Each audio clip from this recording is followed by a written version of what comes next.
আইতারো না আরে কিলো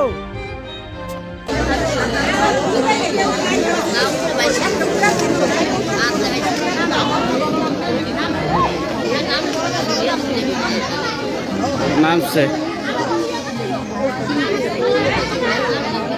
নামছে নামছে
নদীতে স্নান করবে ছোটবেলায় এখানে বড় হয়েছে আগে স্নান করছে 10 বছর বা 15 বছর পর এখানে আসছে নদীতে জল দেখে এখন স্নান করতে ইচ্ছা হয়েছে নামছে নেমে কিছু দূর সাঁতরে যাওয়ার পরে স্রোতের টানে এখানে চলে গেছে করার মানে লোকজন ডাকতে ডাকতে আর দেখা হবে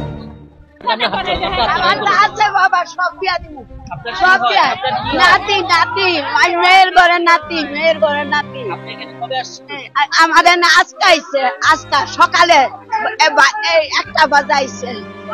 শ্রাদ্ধ অনুষ্ঠানে আসছে আইসা খাওয়া দাওয়া করে বলতেছে মানে ঘাটে গোসল করতে ওর মা না করছে না করা সত্ত্বেও মানে শুনে নাই স্নান করতে গেছে ছেলে ছোট ভাই আর ছেলে পরে ওইখানে যাই নামার পরেও মানে ছেলে আর দ্রুতের সাথে মানে ডাইনা নিচে আর উঠতে পারে না ছেলে ছোট ভাই দেখছে দেখা লোকজন জানাইছে পরে অনেক দূরে গেছে মানে কেউ আনার মতো কি পায়নি এখন পর্যন্ত এটা সন্ধান পাওয়া যাচ্ছে নদীতে গেছে গোসল করতে মানে স্নান করতে গেছে স্নান করতে যাওয়ার পরে ও শুতে আর কি তলে গেছে তলে যাওয়ার পরে ওর মানে ছোট ভাই বলতেছে যে আমার ভাই মানে ভিডিও করতেছে তো ভিডিও করতেছে ও ডাকতেছে মানে ও তো নদীর মধ্যে ওরা দুইজনই ছিল আশেপাশে লোকজনে ডাকতেছে ওদের মানে আর পাইতেছে না পরে আমরা শুনছি শুনে আমরা বেড়াই ঘাট টাট গেলাম ফায়ার সার্ভিস ফোন দিলাম আসলো 300 টাকা